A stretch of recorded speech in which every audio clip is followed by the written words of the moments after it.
ನೀ ಶಾಲೆ ಮುಗಿಸಿ ಬಂದಾಗಿಂದ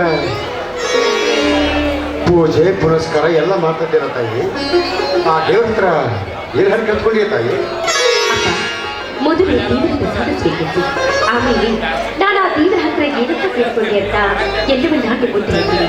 ಬನ್ನಿಯಪ್ಪ ದೇವ.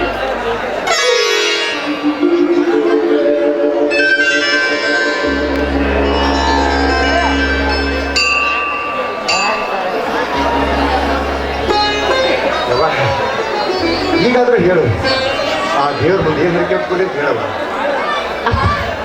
ಹೆತ್ತ ತಂದೆಯ ದೇವರಿಗಿಂತ ಹೆಚ್ಚಾಗಿರುವಾಗ ಆ ದೇವರಲ್ಲಿ ಏನಂತ ಪ್ರಾರ್ಥಿಸಿಕೊಳ್ಳಿ. ಮುತ್ತಿನ ಹಾರದಂತೆ ನನ್ನನ್ನು ನಿನ್ನ ಹುಡುಗಿಗೆ ನಿತ್ಯ ಜೋಪಾನದು. ಅಪ್ಪ, ತಾಯಿಯ ಹಾರನ್ನ ನಾನು ಕಾದಿದ್ದು ಚಿಕ್ಕಿಲ್ಲ. ನನ್ನ ಪ್ರತಿಯೊಂದು ಮಾತಿಗೂ ಮಾತಿಗೆ ಕೊಟ್ಟು ಅಡುಕಪ್ಪನ ಮರುಗಿದೆ. ಈಗ ನಿಮ್ಮ ಮಾತಿನ ಮಗಳಾಗಿ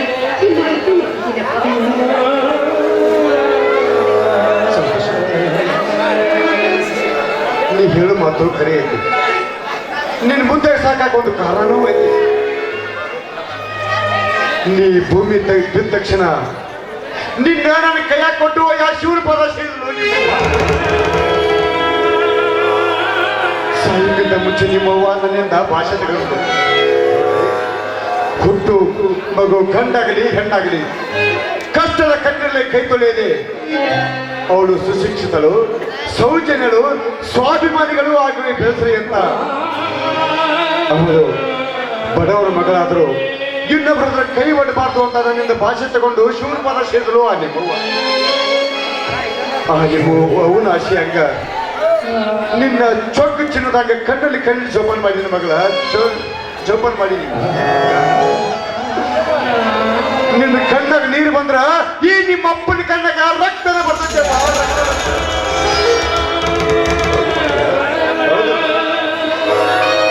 ಮನೆ ತುಂಬ ನಿಂದ್ರೆ ನಿನ್ನ ಮದುವೆ ಒಂದು ಮಾಡಿಬಿಟ್ರ ಈ ನಿಮ್ಮ ಅಪ್ಪನ ಆಸೆ ಪುರಸ್ಕಾರ ಹಾಕತೇವ ಪುರಸ್ಕಾರ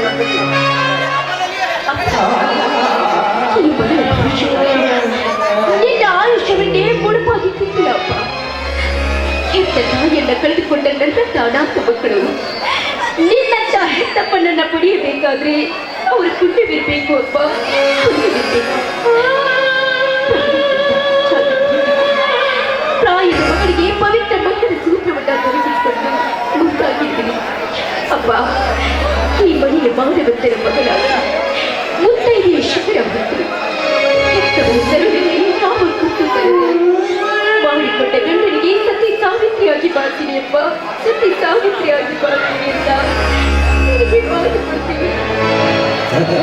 ಸಂತೋಷ ಮಗ, ಈ ನಿನ್ನ ಮಾತು ಕೇಳಿ ನಿಮ್ಮಪ್ಪಗ ಬಹಳ ಸಂತೋಷ ಆಯ್ತು. ಯಾಕಂದ್ರೆ ನೀ ಬಡವನ ಮಗಳಾದರೂ ಮಾಡಿಕೊಂಡ ಗಂಡನಿಗೆ ಗರುಡ ಪಕ್ಷಿ ಆಗಿದ್ರೆ ಮನೆ ಮುಂದೆ ಬಂದವರನ್ನ ಬರಮಾಡಿಕೊಳ್ಳುವ ಹೊರಗಡೆಯಾಗಬಿಟ್ಟವ ನೀನು. ಮಾನ ಮರ್ಯಾದೆ ಮಾತೆ ಸದಾ ನಿನ್ನ ಮನದಲ್ಲಿರಬೇಕು. ಹುಟ್ಟಿದವನೇ ಕೀರ್ತಿ, ಕೊಟ್ಟವನೇ ಜ್ಯೋತಿಯಾಗಬೇಕು. ಯಾಕಂದ್ರೆ ನಿನ್ನ ಗಂಡಗ ಹಾಲು ಹಣ್ಣಾಗಿ ಪ್ರೀತಿ ಮಾಡಬೇಕು. ಅಕ್ಕಪಕ್ಕದವರಿಗೆ ಪ್ರೀತಿಯ ಮಗಳಾಗಬೇಕು. ಯಾಕಂದ್ರೆ ಯವ ನಿನ್ನ ಜೀವನದಾಗ ಎಲ್ಲವನ್ನೂ ಕಲ್ತುಕೋ, ಹೆಣ್ತನವನ್ನು ಮಾತ್ರ ಕಳೆದುಕೊಳ್ಳಬೇಡ. ಯಾಕಂದ್ರ ಮುತ್ತೈದಿ ಅನ್ನೋ ಸ್ಥಾನ ಭಾಳ ದೊಡ್ಡದವ, ಭಾಳ ದೊಡ್ಡದು. ಬಲ್ಲವರು ಮಾತಾಡ್ತಾರೆ, ಗಂಡುಳ್ಳ ಗರತಿ ನನ್ನ ಸತಿ ಎಂಬ ಸಂಕೇತಕ್ಕೆ ಸಾಕ್ಷಿ ಗಂಡ ಕಟ್ಟುವ ಪವಿತ್ರ ತಾಳಿಯ ಮೊದಲನೆಯ ಗಂಟೆ.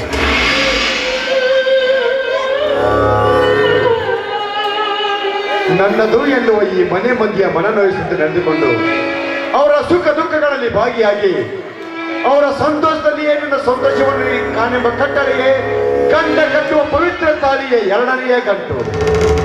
ಇನ್ನು ನನ್ನ ನಿನ್ನ ಸಂಬಂಧಕ್ಕೆ ಸಾಕ್ಷಿಯಾದ ಗುರು ಹಿರಿಯರ ಗೌರವಕ್ಕೆ ಧಕ್ಕೆ ತಾರದೆ ನಿನ್ನ ಗಂಡನ ಹೆಜ್ಜೆಯಲ್ಲಿ ಹೆಜ್ಜೆ ಇಟ್ಟು ಗಂಡನ ಹೆಜ್ಜೆಯಲ್ಲಿ ಸನ್ಮಾರ್ಗದಲ್ಲಿ ನಡೆದು ನಿನ್ನ ಜೀವನವನ್ನು ಪಾವನ ಮಾಡಿಕೊ ಎಂಬ ಸಂಕೇತವೇ ಗಂಡ ಕಟ್ಟುವ ಪವಿತ್ರ ತಾಳಿಯ ಮೂರನೆಯ ಗಂಟೆ. ಆ 3 ಗಂಟು ಕಟ್ಟಿಕೊಂಡು ಮುತ್ತೈದೆಯಾಗಿ ಆ ಮನುಷ್ಯರ ಮನೆಯಲು ಆ ಮನೆಯ ಕುಲ ದೇವತೆಯಾಗಿ, ಆ ಮನೆಯ ಭಾಗ್ಯ ದೇವತೆಯಾಗಿ, ಆ ಮನೆಯ ಭಾಗ್ಯ ಲಕ್ಷ್ಮಿಯಾಗಿ ಈ ಬಡ ತಂದೆ ಹೆಸರು ತರಬೇಕವ. ಯಾಕಂದ್ರ ಆ ಬಡ ರುದ್ರಪ್ಪನ ಮಗಳು ಹೀಗೆ ಅಂತ ಯಾರು ಬೆರಳು ಮಾಡಿ ತೋರಿಸ್ಬಾರ್ದಪ್ಪ. ಹಾಗೆ ನಡ್ಕೋತಾಯಿ ನಿನಗೆ ನಾನು ನಿನ್ನ ರಕ್ತ ಹಂಚಿಕೊಂಡು ಬಂದಿದ್ದೇನೆ. ನಿರೀಕ್ಷೆಯಂತೆ ಸ್ವಚ್ಛಂದವಾಗಿ ಬದುಕು ನಡೆಸಿ ನಿಮ್ಮ ಹೆಸರಿಗೆ ಯಾವ ಕಳಂಕವೂ ಬಾರದಂತೆ ಬಾಳಿನುದ್ದಕ್ಕೂ ಎಷ್ಟೇ ಕಷ್ಟಗಳೇ ಬರಲಿ ಆ ಕಷ್ಟವನ್ನ ನನ್ನ ಹೊಟ್ಟೆಯಲ್ಲಿ ಮುಚ್ಚಿಟ್ಟುಕೊಂಡು ಅದನ್ನು ಎದುರಿಸುವ ಧೈರ್ಯ ನನ್ನಲ್ಲಿದೆಯಪ್ಪ, ನನ್ನಲ್ಲಿದೆ. ದುಷ್ಟರ ಕಾಟ ಹೆಚ್ಚೆ ಹೆಚ್ಚಿಗೆ ಬಂದಿದೆ, ಅದನ್ನ ಧಿಕ್ಕರಿಸುವ ಬಲ ನನ್ನಲ್ಲಿದೆ. ಅಪ್ಪ, ಮಾಡಿಕೊಂಡ ಗಟ್ಟೆಗೆ ಬಾಡಿ ಜೀವ ನೋಡುವವರ ಕಣ್ಣಲ್ಲಿ ರಕ್ತವಾಗಿ ಕುಡಿದು ತಿರುಗಿಯವರಿಗೂ ಶೀಘ್ರ ಶುಭ್ರವಾಗಿ ಬದುಕೆಂಬ 3 ದಿನದ ಸತ್ಯ ಮುಗಿಸ್ತೀನಿ ಅಂತ ನಿನ್ನ ಪಾದ ಮುಟ್ಟಿ ಸಾಕ್ಷಿ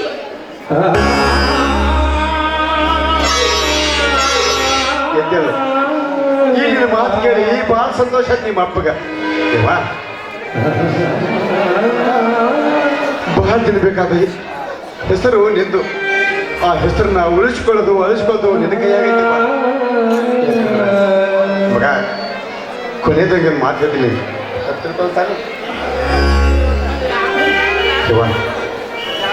ನಿನ್ ಜೀವನದಾಗ ಎಲ್ಲವನ್ನೂ ಕಲ್ತಿಪ್ಪ, ಆದ್ರೆ ಹೆಣ್ತನವನ್ನು ಮಾತ್ರ ಕಳೆದುಕೊಳ್ಳಬೇಡ.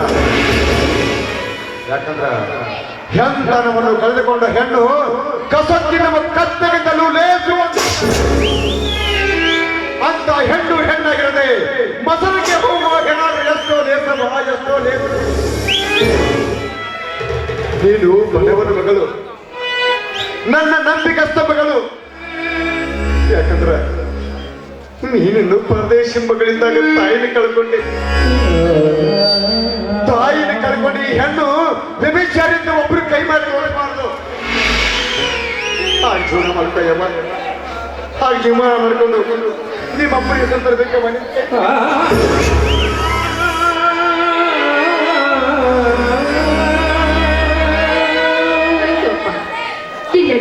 ನೀತಿ ಧರ್ಮದ ನುಡಿಯಂತೆ ನಡೆಯೋ ನಿನ್ನ ಮುತ್ತಿನಂತ ಮಗಳಾಗಿ ಮುಂದುವರಿವೆ. ಆಯ್ತಮ್ಮ. ಈ ಅಪ್ಪನ ಆಸೆ ಪೂರೈಸಿ ಮಗನಿನ ನಿನ್ನ ಮದುವೆ ಹೆಂಗ್ ಮಾಡ್ತೀನಿ ಗೊತ್ತಾ? ವಸಂತ ಕಾಲ ಬಂದಾಗ ಮಾವು ಚಿಗುರಬೇಕು, ಕೋಗಿಲೆ ಹಾಡಬೇಕು,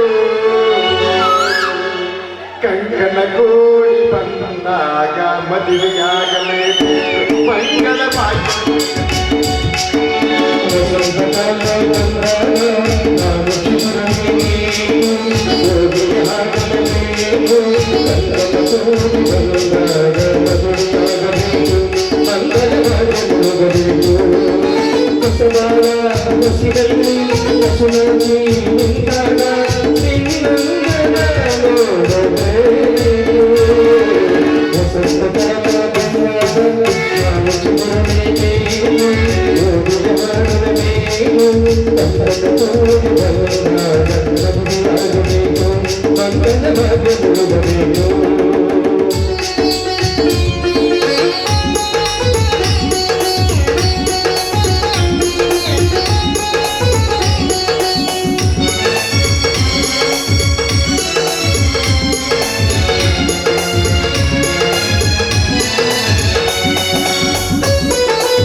ನಾನು ಸೌಕರ್ಯ ಮನೆಗೆ ಹೋಗ್ಬೇಕು, ಯಾಕಂದ್ರೆ ನಿನ್ನ ಮದುವೆ ತಯಾರಿಗೆ ಅವ್ರಿಗೆ ಚಪ್ಪಲ್ ಹೇಳಿದ್ವಿ.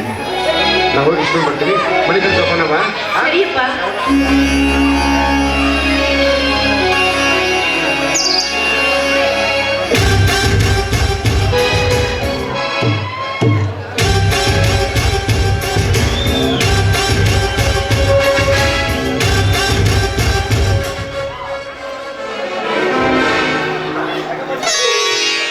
ತುಂಬಾ ಬಿಸಿಲಲ್ಲಿ ಹೋಗ್ತಾ ಇದ್ರಲ್ಲ, ಎಲ್ಲಿ ಹೋಗ್ತಾ ಇದ್ರ? ಏನಿಲ್ಲ, ನಾಳೆ ದಿನ ರುದ್ರನ್ ಮಗಳ ಮದುವೆ ಅಲ್ವಾ, ಅದಕ್ಕೆ ಸ್ವಲ್ಪ ದುಡ್ಡು ಕೊಟ್ಟು ಬರ್ಲಿಕ್ಕೆ ಹೊರಟಿದೆ. ಹೌದಾ ಅಪ್ಪಾಜಿ? ತುಂಬಾ ಬೇಸಿಗೆ ಬಿಸಿಲು, ತುಂಬಾ ಆಯಾಸಗೊಂಡಿದ್ದೀರಾ. ಆ ದುಡ್ಡು ನನ್ನ ಕೈಯಲ್ಲಿ ಕೊಡಿ, ನಾನು ಕೊಟ್ಟು ಬರ್ತೀನಿ. ಬೇಡ ಕಣೋ, ದೂರದ ಪ್ರಯಾಣದಿಂದ ಬೇಸತ್ತಿರಬೇಕು. ಮನೇಲಿ ಹೋಗು, ನಿಮ್ಮಮ್ಮ ದಾರಿ ಕಾಯ್ತಾ ಇರ್ತಾಳೆ. ಹೋಗು, ನಾನು ಹೋಗಿ ಕೊಟ್ಟು ಬರ್ತೀನಿ. ಅಪ್ಪಾಜಿ, ನಾನು AC ಬಸ್ಸಲ್ಲಿ ಕೂತು ಪ್ರಯಾಣ ಮಾಡಿ ಬಂದಿದ್ದೇನೆ. ದುಡ್ಡು ನನ್ನ ಕೈಯಲ್ಲಿ ಕೊಡಿ, ನೀವು ಆಯಾಸಗೊಂಡಿದ್ದೀರಾ, ತುಂಬಾ ಬೇಸಿಗೆ ಬಿಸಿಲು. ಬೇಡ, ಹೋಗ್ಬೇಕನು. ಪಾಪ ರುದ್ರ ನನ್ನ ದಾರಿ ಕಾಯ್ತಾ ಇರ್ತಾನೆ, ನಾನು ಹೋಗಿ ಬರ್ತೀನಿ. ನೀನು ಹೋಗು, ನಿಮ್ಮಮ್ಮ ದಾರಿ ಕಾಯ್ತಾ ಇರ್ತಾಳ. ಅಲ್ಲ ಅಪ್ಪಾಜಿ, ನಾನು ಕೊಟ್ಟರು ಬೇರೆನೋ, ನೀವು ಕೊಟ್ಟರು ಬೇರೆನೋ? ಸರಿ, ಇವಾಗ ಅರ್ಥ ಆಯ್ತು ನೀನು ಯಾಕೆ ಹೋಗ್ತಾ ಇದ್ದೀಯ ಅಂತ. ನೀನು ಹೋಗ್ತಾ ಇರೋದು ನಿನ್ನ ಗೆಳೆಯರಿಗೆ ಭೇಟಿ ಆಗೋದಕ್ಕೆ ತಾನೆ? ಹಾ, ದುಡ್ಡು ಕೊಟ್ಟು ಹಾಗೆ ಸ್ನೇಹಿತರು ಭೇಟಿ ಆಗ್ಬಿಟ್ಟು ಬಂದ್ಬಿಡ್ತೀನಿ. ಸರಿ ಸರಿ. ನೋಡು, ರುದ್ರನ್ ಮನೆ ನೋಡಿದ್ಯಾ ತಾನೆ? ದೇವ್ರ ಮನೆ ಹಿಂದ್ಗಡೆ. ಹಾ, ಸರಿ, ನಾನು ಕೇಳಿದೆ ಅಂತ ಹೇಳು. ಅದೇ ನಿಮ್ಮಮ್ಮ ಹೇಳ್ತಾ ಇದ್ಲು, ಧಾರೆ ಸೀರೆ ಅದೇನೇನೋ ತೆಗೆದುಕೊಂಡು ಹೋಗ್ಬೇಕಂತ. ನಾನು ನಿಮ್ಮಮ್ಮ ತೆಗೆದುಕೊಂಡು ಬರ್ತೀವಿ ಅದನ್ನ. ನೀನು ಆದಷ್ಟು ಬೇಗನೆ ದುಡ್ಡು ಒಯ್ದುಕೊಂಡು. ಸರಿ ಅಪ್ಪ. ಸರಿ, ನಾನು ಬ್ಯಾಂಕ್ ತಗೊಂಡು ಹೋಗಿರ್ತೀನಿ. ಅಪ್ಪಾಜಿ, ಒಂದು ನಿಮಿಷ. ನಾನು ಬಂದ ವಿಷಯ ಅಮ್ಮನಿಗೆ ಗೊತ್ತಾಗ್ಕೊಡ್ದು, ಸಸ್ಪೆನ್ಸ್ ಇರ್ಬೇಕಷ್ಟೇ. ಸರಿ, ಆಯ್ತು. ಓಕೆ ಅಪ್ಪಾಜಿ. ಹೇಳು, ರುದ್ರನ್ ಕೇಳಿದೆ ಅಂತ ಹೇಳು.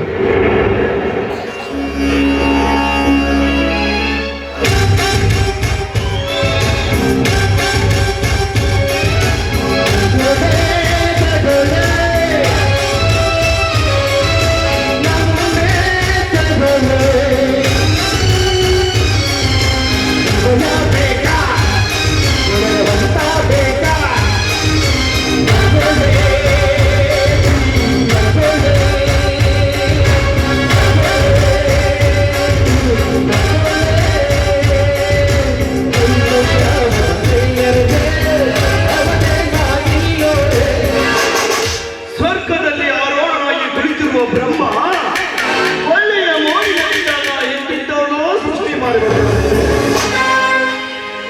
ಕೋಪ ಬಂದಾಗ ಮಾತ್ರ ನನ್ನಂತವನು ಸೃಷ್ಟಿ ಮಾಡ್ತಾನಂತೆ. ಜೀವನ ದುಡ್ಡಿನ ದೌಲತ್ತಿನಲ್ಲಿ ಮೆರೆಯುತ್ತಿರುವಳು ಈ ಮಹಾದಾಶ. ಯೌವನದ ಬಳಿಯಲ್ಲಿ ತೇಳುತ್ತಿರುವಳು ಅಂಬಿಕಾ. ಅಂಬಿಕಾ, ನೀನಿಡುವ ಹೆಜ್ಜೆಯ ನಾದಕ್ಕೆ ನನ್ನೆಸವಾಗಿ ತೆಗೆದುಕೊಳ್ಳುತ್ತೆ. ನೀನು ನನ್ನವಳಾಗಬೇಕೆಂದು ನಿನ್ನ ಬಳಕುವ ಸೊಂಟಕ್ಕೆ ಇಂಚಿಂಚು ಬಿಡದೆ ಮುತ್ತಿಡಬೇಕೆನ್ನಿಸುತ್ತದೆ ಈ ನನ್ನ ಕಾಮ ತುಂಬಿದ ಗುಡಿಗಳಿಂದ. ಅಂಬಿಕಾ, ಅಂದು ನನ್ನ ಸ್ವಾಭಿಮಾನದ ಬದುಕಿಗೆ ಅಪಮಾನದ ಪೆಟ್ಟು ಹೋಗಿದ ನಿನ್ನ ಬಣ್ಣದ ಬದುಕನ್ನು ಬೇರು ಸಹಿತ ಕಿತ್ತು ಎತ್ತಿಸಬೇಕೆನ್ನಿಸುತ್ತದೆ ಈ ನನ್ನ ಮನದ ಹುಮ್ಮಸ್ಸು. ಅಂದಾಗ ಆಗುವುದು ನನಗೆ ಶ್ರೇಯಸ್ಸು. ಅಂದು ನೋಡಿದ ಸುಂದರ ಹೆಣ್ಣಿನ ರೂಪ ಇಂದಿಗೆ ಕಣ್ಣ ಮುಂದೆ ಕಟ್ಟಿದಂತಿದೆ. ಹೇಗಾದ್ರೂ ಮಾಡಿ ಇಂದೆಲ್ಲ ನಾವ್ಯಾದ್ರೂ ಅವಳ ಶೀಲದ ಸುಖ ಉಣ್ಬೇಕು ಅನ್ನುವ ಆಸೆ. ತಂದೆ ಹೇಳಿದಾಗೆ ರುದ್ರನಿಗೆ ದುಡ್ಡು ಕೊಟ್ಟು ಬರುವುದು ಮೊದಲ ನನ್ನ ಗುರಿ.